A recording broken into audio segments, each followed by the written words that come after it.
नमस्कार, जय हिंद दोस्तों। स्वागत है आपका अपने YouTube channel important MCQ by Sandeep में। दोस्तों, यूपी टेट, सी टेट और शिक्षक भर्ती के गणित की फुल तैयारी के अंतर्गत आज हम आपके सामने टॉपिक लेकर आए हैं प्रतिशत यानी परसेंटेज।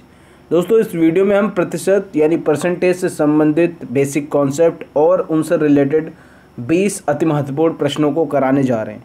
दोस्तों, अगर आप UP TET, C TET, super TET इन सभी में गणित में अच्छा स्कोर करना चाहते हैं तो ये गणित की पूरी सीरीज़ देखिए।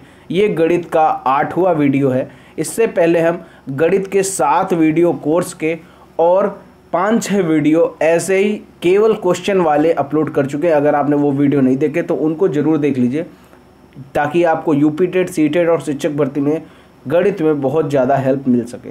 तो शुरू करते हैं आज का वीडियो को शुरू करने से पहले एक निवेदन है, अगर आपने अभी तक चैनल को सब्सक्राइब नहीं किया है तो चैनल को सब्सक्राइब कर लीजिए, ताकि ऐसे ही वीडियो आपको लगातार मिलते रहें।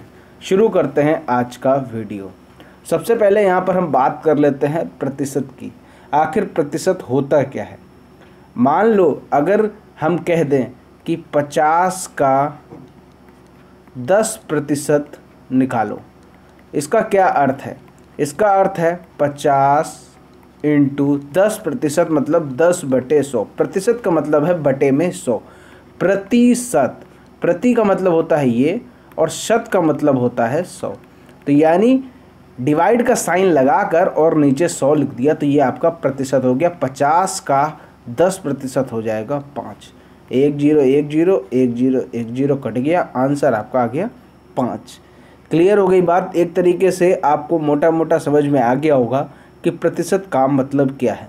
ठीक है, मान के चलो एक और आपको करके दे देते हैं। जैसे मान लो 1000 का दे दें और कह दें कि 60% निकालो, तो 1000 का 60% कर लो, ये हो गया 60%। ये 2 0 1 0, ये दूसरा 0, इसका आंसर आ जाएगा 600। तो इस तरह प्रतिशत निकालना बेहद आसान है, इसमें कोई भी विशेष चीज़ नहीं है।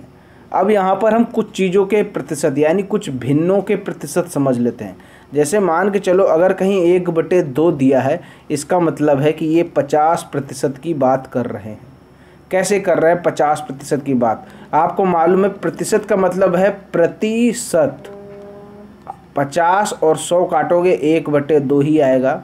यही यहाँ पर लिखा गया है कि 1/2 का मतलब होता है 50%।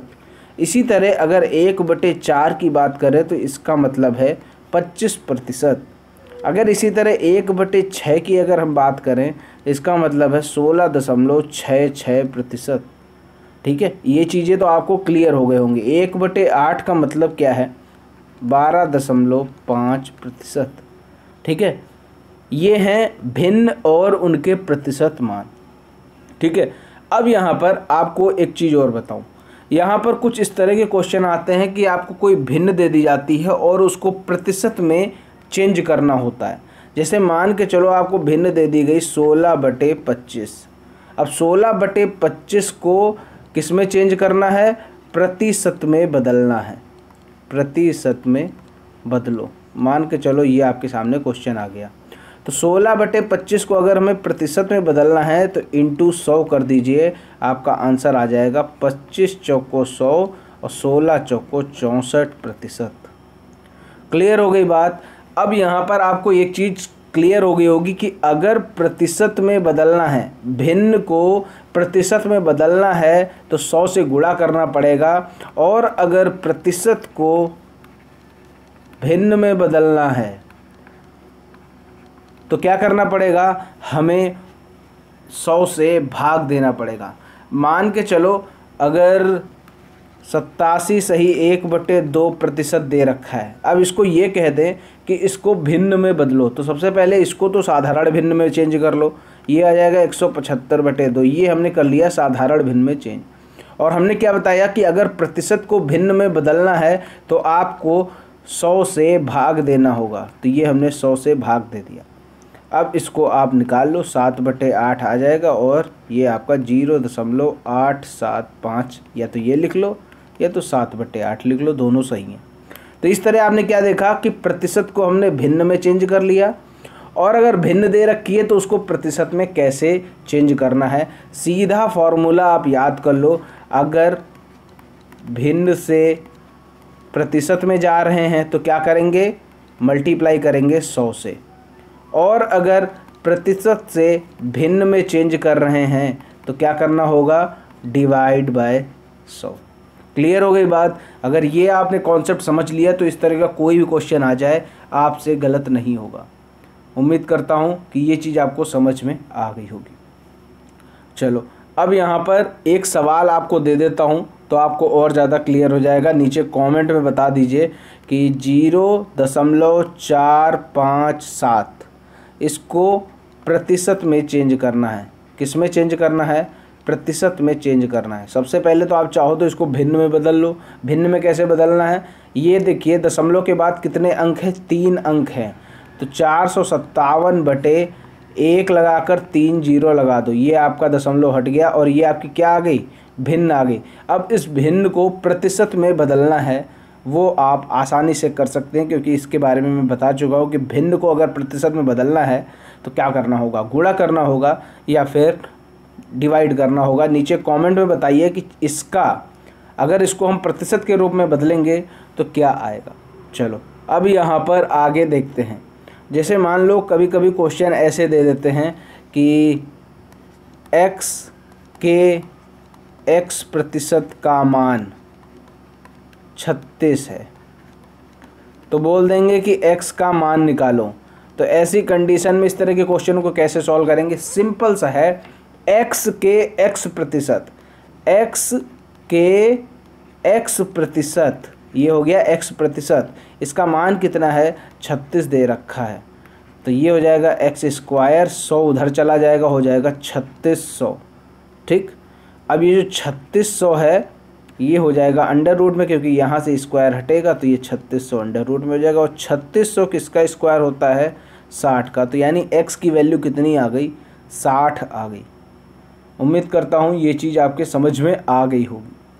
इसी तरह यहाँ पर कुछ क्वेश्चन ऐसे होते हैं कि मान के चलो कि एक कस्बे के मान चलो कहीं 1000 लोग रहते कुल, ठीक, 1000 लोग रहते हैं। अब इनमें से क्या कह देंगे कि 60% क्या हैं, पुरुष हैं। तो अब 60% पुरुष होंगे तो सीधी सी बात है इसमें क्या हो जाएंगे, 40% महिलाएं हो जाएंगी। ठीक है, 60% अगर पुरुष हैं तो 40% ऑटोमेटिक महिलाएं हो जाएंगी। अब ये कह रहे हैं ये जो 60% पुरुष हैं इनमें बोल देंगे कि 20% लोग साक्षर हैं। ठीक, 20% लोग साक्षर हैं। अब यहाँ पर ये पूछेंगे कि कुल कितने पुरुष साक्षर हैं, ये आप बताओ, कुल कितने पुरुष साक्षर हैं। तो आप सीधा से देख लो, यहाँ पर 1000 में 60% तो साक्षर हैं, तो ये हमने 60%, ये साक्षर की वैल्यू आ गई, कितने पुरुष हैं ये आ गई। और इस 60% में 20% साक्षर हैं, तो 20% पुरुष साक्षर है तो 20% निकाल लिया। अब इसको काट लो, 1 0 2 0 1 0 2 0 1 0 2 0 और 1 0 2 0, 6 दूना 12 और 1 ये 10, 120 पुरुष वहाँ पर साक्षर हैं। क्लियर हो गई बात। देखो यहाँ पर 1000 लोग हैं कुल, उसमें 60% पुरुष हैं, यानी लगभग 600 लोग यहाँ पर पुरुष हो गए। अब इस 600 में 20% साक्षर हैं, तो 600 का 20% आप निकाल लो, 120 पुरुष साक्षर आपके निकल आएंगे। तो इस तरह इसमें ये सब दे रखा है। अब इससे रिलेटेड जो क्वेश्चन आएंगे वो हम करके देख लेते हैं तो और ज़्यादा हमें क्लियर हो जाएगा। यहाँ पर जो हमने पहला क्वेश्चन लिया है, ए की मासिक आय बी की आय से 20% अधिक है, यानी बी की अगर कुछ आय हो तो उससे 20% अधिक है ए की मासिक आय। ये चीज़ समझ में आ गई। यहाँ पर आगे दे रखा है बी की आय सी की आय का 30% है। यदि इन तीनों की सम्मिलित प्रतिमाह आय 74,700 हो तो सी की आय बताओ। ध्यान देने वाली बात यहाँ पर है कि जो सी की आय है उसको मान लेते हैं हम 100 मान लेते हैं। ठीक, अब बोल रहे हैं बी की जो आय है वो सी की आय का 30% है। बी की जो आय है वो सी की आय का 30% है, तो ये हो जाएगी 30, 100 का 30% कितना होगा, 30 होगा। और जो ए की आय है वो बी की आय से 20% अधिक है, यानी 20% अधिक है, यानी 120% हो गई। तो ये आपका कितना आ जाएगा, ये आ जाएगा, ये 2 जीरो कट जाएंगे, 12 3 36, यानी सी का रेशियो है 100, बी का रेशियो है 30 और ए का रेशियो है 36। और ये बोल रहे हैं इन तीनों को अगर मिला दिया जाए तो इनकी जो आय है वो 74,700 है। तो भैया इन तीनों को मिला देते हैं, 100 + 30 + 36 = 74,700। इन तीनों को जोड़ लेते हैं, ये आपका आ जाएगा 166, 74,700। अब इस 166 को इधर ले आओ, 166। तो कुल मिलाकर यहाँ पर एक तरीके से कह सकते हैं कि हमारे पास एक की वैल्यू निकल आएगी। जब 74,700 को 166 से काटेंगे तो ये आपका लगभग आ जाएगा 450। ठीक, तो ये एक की वैल्यू आ गई। तो यहाँ पर ये पूछा जा रहा है सी की आय कितनी है। सी को हमने कितना माना था, 100, एक की वैल्यू आ रही है 450, तो सी की वैल्यू कितनी हो जाएगी, 100 से गुणा कर दो, 45,000 सी की आय आ जाएगी। ऑप्शन नंबर बी इसका सही उत्तर हो जाएगा। अगर ये कह देता कि बी की आय निकालो तो बी में हम 450 का गुणा कर देते तो आपकी बी की आय निकल आती। ए की आय निकालनी होती तो 36 में इस 450 का गुणा कर देते तो ए की आय। प्रश्न संख्या 2 है, राधिका ने 2.5 लाख रुपए में एक कार खरीदी। अगले वर्ष इसकी कीमत 10% गिर गई तथा पुनः अगले वर्ष इसकी कीमत 12% और गिर गई। इन 2 वर्षों में कार की कीमत में संपूर्ण घटने का क्या प्रतिशत है। तो यहाँ पर देखो, यहाँ पर सिर्फ और सिर्फ घटने का प्रतिशत पूछ रहा है, तो यहाँ पर हमें कार की वैल्यू से कोई लेना देना नहीं है। कार की वैल्यू ना भी दी होती तब भी इसका आंसर निकाल लेते। देखो, इसका आंसर निकालने के लिए एक विशेष फार्मूला का इस्तेमाल होता है।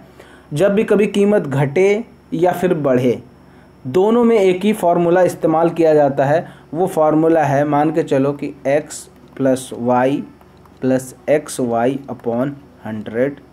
ये प्रतिशत का फार्मूला है कि कितने प्रतिशत की गिरावट दर्ज की गई या घटना हुई या बढ़ोतरी हुई, ये यहाँ पर इस्तेमाल किया जाता है ये फार्मूला। अब यहाँ पर देखो 2 बार घट रही। अगले वर्ष इसकी कीमत 10% गिर गई, 10% गिरी है। जब भी गिरेगी तो हमें यहाँ पर माइनस रखना होगा। ये जो है इसकी वैल्यू माइनस में आएगी। अगर यही 10% बढ़ी होती तो ये प्लस का 10 होता। यहाँ पर y की वैल्यू कैसे निकालेंगे, ये यहाँ पर आपको 12% दे रखा है, 12% ये भी गिरी है तो इसको भी हम लोग माइनस में ही लिखेंगे। ये चीज़ समझ में आ गई। ठीक, अब यहाँ पर देखो प्लस का निशान लगाओ। ये एक्स वाई है, x है माइनस का 10, y है माइनस का 12, दोनों का मल्टीप्लाई करेंगे तो प्लस का 120/100 और ये ब्रैकेट के अंदर परसेंटेज। ठीक, अब इसको सॉल्व कर लो। 12 और 10 इन दोनों को अगर हम लिख दें ये हो जाएगा 22, दोनों जुड़ जाएंगे, माइनस के हैं। यहाँ पर देख लो ये प्लस का 1.2 हो जाएगा। अब इसको आप आसानी से कर सकते हैं, -22 और प्लस का 1.2, इसका उत्तर कितना आ गया, 20.8 आ गया प्रतिशत। अब चूंकि ये माइनस में है तो इसका मतलब है 20.8 ये घटने का प्रतिशत है। अगर यही प्लस में आता तो इसका मतलब होता है कि ये बढ़ रहा है। 20.8% इतनी घटी है कीमत 2 वर्षों में कार की। क्लियर हो गई बात। तो ये फॉर्मूला मोस्ट इम्पॉर्टेंट है, इसको याद कर लीजिए। जब भी कभी कीमत बढ़े फिर घटे या फिर बढ़े या फिर घटे तो ये फॉर्मूला इस्तेमाल कर लीजिए और आपका आंसर आ जाएगा। अगला यहाँ पर जो प्रश्न है, प्रश्न संख्या 3, किसी संख्या का 16% जब 21 से जोड़ा जाए तो वह स्वयं संख्या प्राप्त होती। तो संख्या ज्ञात करो। मान लो वह संख्या है x और x का जब 16% किया जाता है और जब ये 21 से जोड़ा जाता है तो वह स्वयं प्राप्त हो जाती। हो गई इक्वेशन आपके सामने। अब इसको सॉल्व कर लो। 16x/100 और ये प्लस का उधर जाएगा माइनस का हो जाएगा, x - 21। क्लियर हो गई बात। अब ये जो 100 है उधर भेज दो, 16x बराबर 100x माइनस 2100। 2100 को इधर भेज दो, प्लस का हो जाएगा, 16 उधर भेज दो, 100 में 16 घट जाएगा तो ये बचेगा 84x। ठीक, कितना हो गया? 84x हो गया। तो अब यहाँ पर इसको क्या कर लो, x की वैल्यू निकल आएगी 2100/84। तो x की वैल्यू कितनी आपके सामने आ गई? वो आ गई 25। क्लियर बात? तो यहाँ पर क्या इसका आंसर आ जाएगा? x की वैल्यू 25, ऑप्शन नंबर बी इसका सही उत्तर हो जाएगा।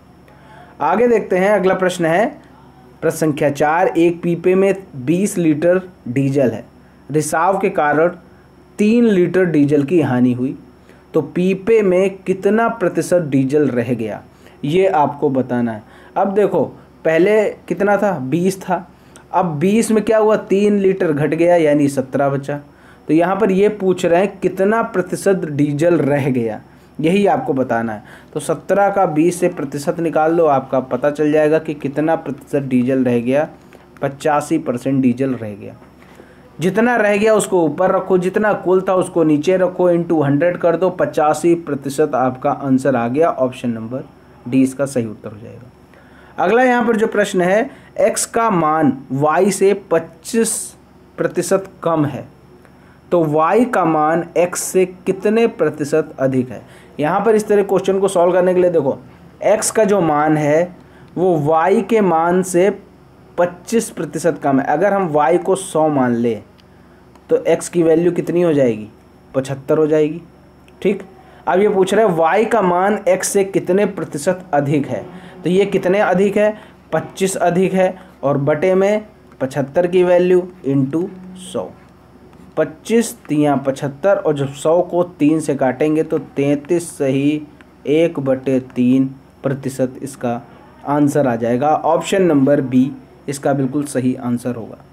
क्लियर हो गई बात? इस तरह पांचवा क्वेश्चन भी यहाँ पर कंप्लीट हो गया। प्रश्न संख्या 6 यहाँ पर है, 1 ग्राम 1 किग्रा का कितने प्रतिशत होता है। तो 1 ग्राम 1 किग्रा अगर ये ग्राम में है तो इसको भी ग्राम में कर लो। तो 1 किग्रा कितना होता है? 1 किलोग्राम में कितने ग्राम होते हैं? 1000 ग्राम होते हैं। ये कितना प्रतिशत है? तो प्रतिशत ये लगा दिया 1 2, और इसको जब चेंज करेंगे, यहाँ 1 0 है तो ऊपर 1 अंक के बाद दशमलव लगा देंगे, तो इसका आंसर आ जाएगा, ये आपका आ गया 0.1%। क्लियर हो गई बात? ऑप्शन नंबर यहाँ पर सी सही हो जाएगा। तो ये चीज़ आपके समझ में आ गई होगी कि 1 ग्राम 1 किलोग्राम का कितना प्रतिशत है।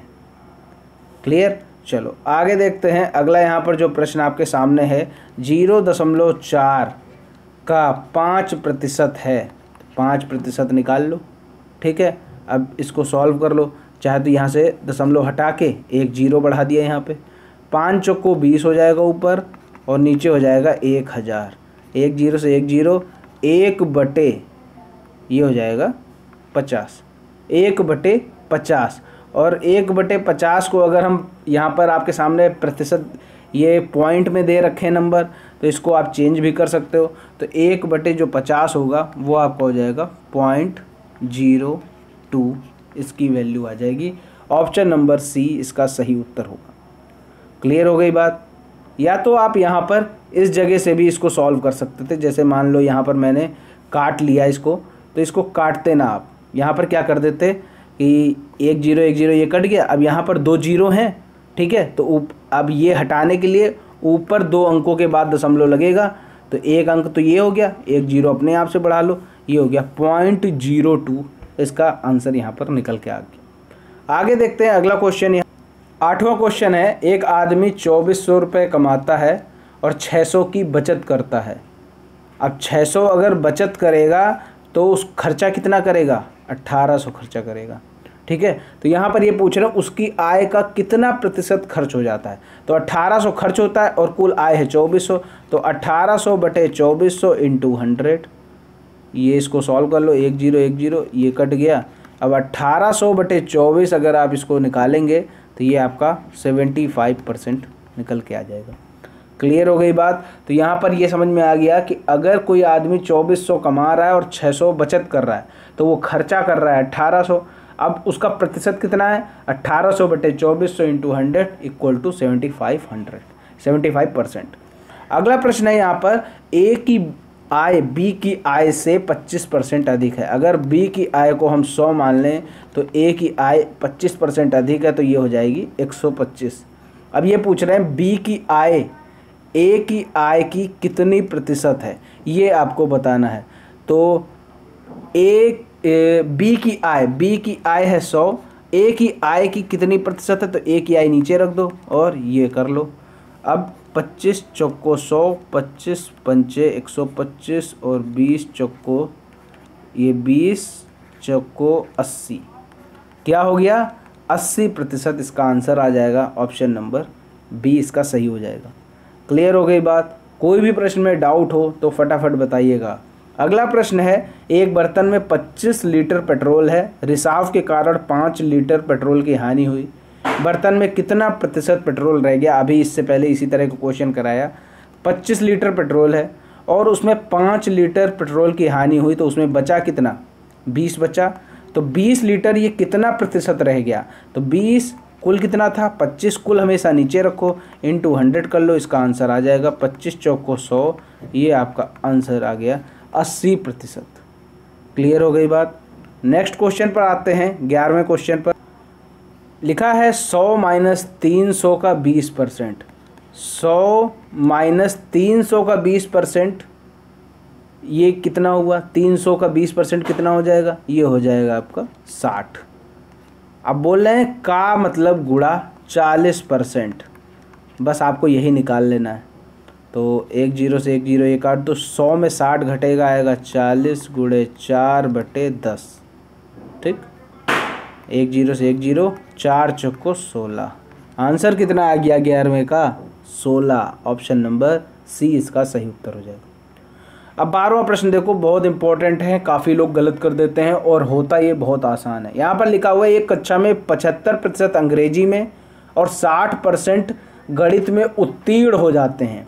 तो यहाँ पर ये बता रहे हैं कि एक कक्षा में 25% अंग्रेजी में फेल हो जाते हैं और 60% उत्तीर्ण होते हैं, तो 40% फेल हो जाते हैं। यहाँ पर दोनों चीज़ें समझ ही रखिए। और 20% क्या होता है, दोनों विषयों में अनुत्तीर्ण यानी फेल हो जाते हैं। तो यहाँ पर देखो, एक हम चार्ट गोला बना लेते हैं अंग्रेजी का और एक गोला बना लेते हैं गणित का। तो ध्यान से देखिए, यहाँ पर 20% दोनों विषयों में अनुत्तीर्ण हो जाते हैं। तो ये 20% दोनों, ये अनुत्तीर्ण के गोले हैं, ठीक है, फेल होने वाले गोले हैं। तो 20% दोनों में हो जाते हैं, तो इसको जो एक दूसरे को ओवरलैप कर रहे हैं उस भाग में हमने लिख दिया 20। अब यहाँ पर देखिए, एक कक्षा में 75% अंग्रेजी, मान लो ये इंग्लिश वाला गोला है और ये मैथ वाला गोला है। तो यहाँ पर बोले एक कक्षा में 75% अंग्रेजी में उत्तीर्ण हो जाते हैं। तो जब 75 उत्तीर्ण होंगे तो अनुत्तीर्ण कितने होंगे, 25%। तो 20 ये पहले से दे रखा है, तो 5 ये रख लो। ठीक, अब यहाँ पर बोल रहे हैं गणित में 60% उत्तीर्ण हो जाते हैं, तो इसका मतलब 40% अनुत्तीर्ण हो जाते हैं। 20% हमने पहले से ले रखा है, तो 20 और ले लो। ये चीज़ समझ में आ गई। अब यहाँ पर ये बताया जा रहा है कि उत्तीर्ण प्रतिशत कितना है, उत्तीर्ण प्रतिशत। तो यहाँ पर उत्तीर्ण प्रतिशत निकालने के लिए हमें क्या करना होगा, 100 में ये जो है, ये है और ये है, इन तीनों का टोटल करके घटा देना है। 5 + 20 + 20, 100 माइनस 45, इसका मतलब उत्तीर्ण प्रतिशत है 55%। उम्मीद करता हूँ कि ये आसान सा सवाल आपके समझ में आ गया होगा कि अगर हमें उत्तीर्ण प्रतिशत निकालना है तो इस तरह करके आप निकाल सकते हैं। क्लियर हो गई बात। अगर यहीं पर आपको ये बोल देते कि जहाँ पर उत्तीर्ण दे रखा है उस जगह अनुत्तीर्ण कर देते और फिर बाद में आपसे अनुत्तीर्ण का प्रतिशत पूछ लेते, तब भी आपको ऐसे ही करना होता। ठीक है, दोनों चीज़ों में आप ध्यान रखना। आगे देखते हैं अगला क्वेश्चन। प्रश्न संख्या 13 यहाँ पर है 0.33। डिवाइड बाय 0.11 को प्रतिशत के रूप में व्यक्त करना है। जब भी प्रतिशत के रूप में व्यक्त करना होता है यानी भिन्न से प्रतिशत में बनाना होता है तो 100 से गुणा करते हैं। ये 2 अंकों के बाद दशमलव लगा है और ये भी 2 अंकों के बाद दशमलव लगा, तो ये कट जाएंगे। 11 तियाँ 33 हो जाएगा और ये कितना आ जाएगा 300। ठीक, ये कितना आ जाएगा 300। ये कटेगा 11 तियाँ 33 और 3 का गुणा 100 से ये 300 उत्तर आ जाएगा। ऑप्शन नंबर डी इसका सही उत्तर हो जाएगा। क्लियर हो गई बात। आगे देखते हैं। प्रश्न संख्या 15 है 50 विद्यार्थियों की एक कक्षा में 40% लड़कियां हैं तो 60% क्या हो जाएंगे, लड़के हो जाएंगे। ठीक, तो पूछ रहे हैं कक्षा में कितने लड़के हैं, तो 50 का 60% निकाल दो। ये कितना आ जाएगा 1 0 1 0 1 0 1 0 5 छक्का 30 लड़के आ जाएंगे। समझ में आई बात। देखो 50 विद्यार्थियों की कक्षा, इसमें 40% क्या हैं, लड़कियां हैं, गर्ल्स हैं। जब 40% लड़कियां होंगी तो 60% लड़के होंगे, सीधी सी बात। अब ये पूछ रहे हैं कक्षा में कितने लड़के हैं, तो 50 का 60% निकाल दो, आंसर आपका आ जाएगा। अगला यहाँ पर जो प्रश्न है प्रश्न संख्या 16, ध्यान से देखिएगा, बहुत इंपॉर्टेंट क्वेश्चन है। किसी संस्था में सदस्यों की संख्या 2500 है। यदि वह संख्या पहले वर्ष में 10% बढ़ती है, दूसरे वर्ष में 10% घट जाती है, तो 2 वर्षों के बाद सदस्यों की संख्या कितनी वृद्धि या कमी होगी। देखो जब भी ऐसा क्वेश्चन आए कि पहले वर्ष में कुछ परसेंट बढ़ रही है और दूसरे वर्ष में कुछ परसेंट घट रही है, यानी दोनों का जो परसेंटेज है वो समान है, 10% बढ़ रही है और 10% ही घट रही है, तो ऐसी स्थिति में सदैव क्या हो जाता है, जितने परसेंट बढ़ती है, ठीक है, ध्यान दीजिएगा, मान के चलो 10% बढ़ रही, ठीक, और 10% ही घट रही, दोनों का करो गुणा, ठीक, और क्या करो बटे 100। क्या करना है, दोनों का करो गुणा और बटे 100 करो, उत्तर आपका आ गया 1। अब ये जो 1 आया है 1% की हो जाएगी कमी। सदैव याद रखो जितना भी बढ़ रहा है और घट रहा है दोनों सेम होने चाहिए, ये शर्त है।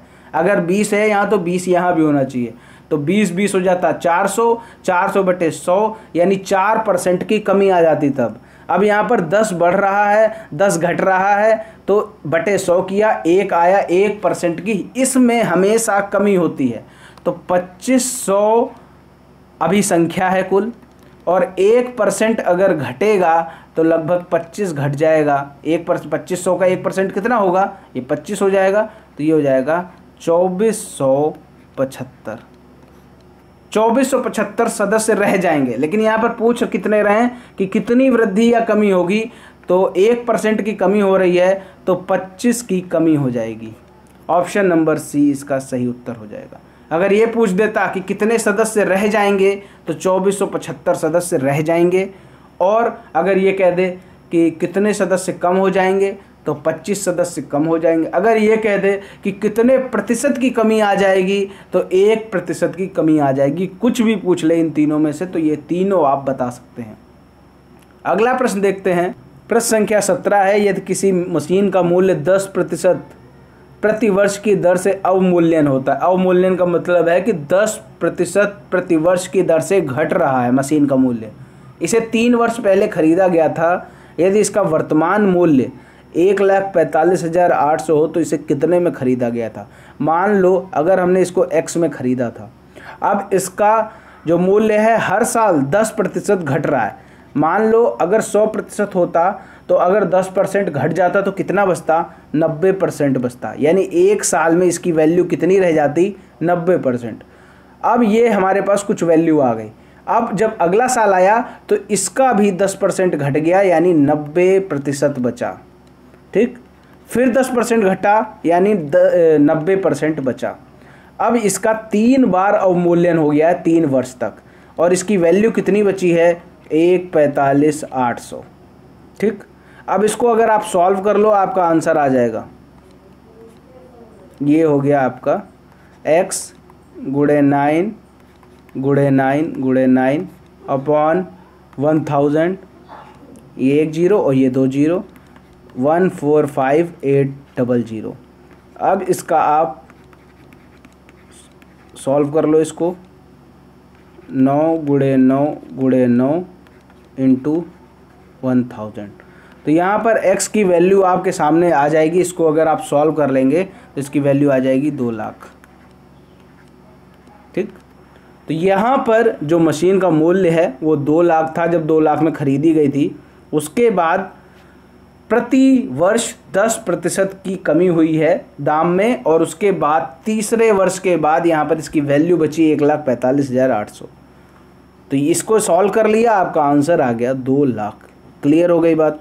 आगे देखते हैं, अगला प्रश्न है प्रश्न संख्या 18। ए के पास बी से 20% अधिक धन है और सी के पास बी से 20% कम धन है, यानी दोनों कंडीशन में बी को बेस माना जा रहा है। अगर हम बी को कह दें कि इसके पास 100 रुपये हैं तो ए के पास कितने हो जाएंगे? ए के पास बी से 20% अधिक धन है यानी 120 हो जाएगा। सी के पास बी से 20% कम धन है यानी इसके पास 80 हो जाएगा। तो अब आपको ये बताना है ए के पास सी से कितने प्रतिशत अधिक धन है। ए के पास सी से कितने प्रतिशत अधिक धन है? तो 40 रुपये अधिक है। ठीक, 40 और बटे में कितना रखेंगे? कुल 40 बटे कितना हो जाएगा? ये हो जाएगा 80 गुणे 100। ठीक, अब इसको सॉल्व कर लो। 40 50 कितना अधिक धन है? 50% अधिक धन है ए के पास। क्लियर हो गई बात। तो यहाँ पर आपके सामने आंसर आ गया है, ऑप्शन नंबर ए इसका सही उत्तर हो जाएगा। अगला यहाँ पर जो प्रश्न है वो देख लेते हैं। 19वां यहाँ पर प्रश्न है x का 60%। x का 60% क्या है? x के 75% से 30 कम है। x के 75% से 30 कम है। आसानी से सॉल्व हो जाएगा, आसानी से सॉल्व कर सकते हैं इसको। देखो 60x बटे 100, 75x माइनस 3000 बटे 100। ये 100 का इसमें गुणा कर दिया और इसको पूरे में ले लिया तो ये 100 कट जाएगा आपका। 75x माइनस 60x, ये 60x इस तरफ आ जाएगा -60, और ये -3000 है और दूसरी तरफ चला जाएगा प्लस का 3000 हो जाएगा। 75 में 60 घटेगा, 15x आएगा इक्वल टू 3000। x की वैल्यू कितनी आ गई? 200 आ गई। यहाँ पर क्या हो गया? x का क्या मान निकल के आ गया? ऑप्शन नंबर ए 200 आ गया। कितनी आसानी से हो गया, कुछ नहीं, बस ये आपने एक बार इक्वेशन बना ली, इसी को सॉल्व करके आप x की वैल्यू निकाल सकते हैं। नेक्स्ट क्वेश्चन है 16 गुणे 8 का 4 गुणे 24 कितने प्रतिशत होता है? 4 गुणे 24 किसका? 16 गुणे 8 का कितने प्रतिशत होता है? सॉल्व कर लो। 4 चौको 16, ठीक, 8 तिया 24, 100 को 4 से काटेंगे 25, तो ये कितना आ गया? 75% इसका आंसर आ गया। ऑप्शन नंबर सी इसका सही उत्तर हो जाएगा। तो इस तरह आपने देखा कितनी आसानी से ये क्वेश्चन यहाँ पर हमने सॉल्व कर लिए हैं।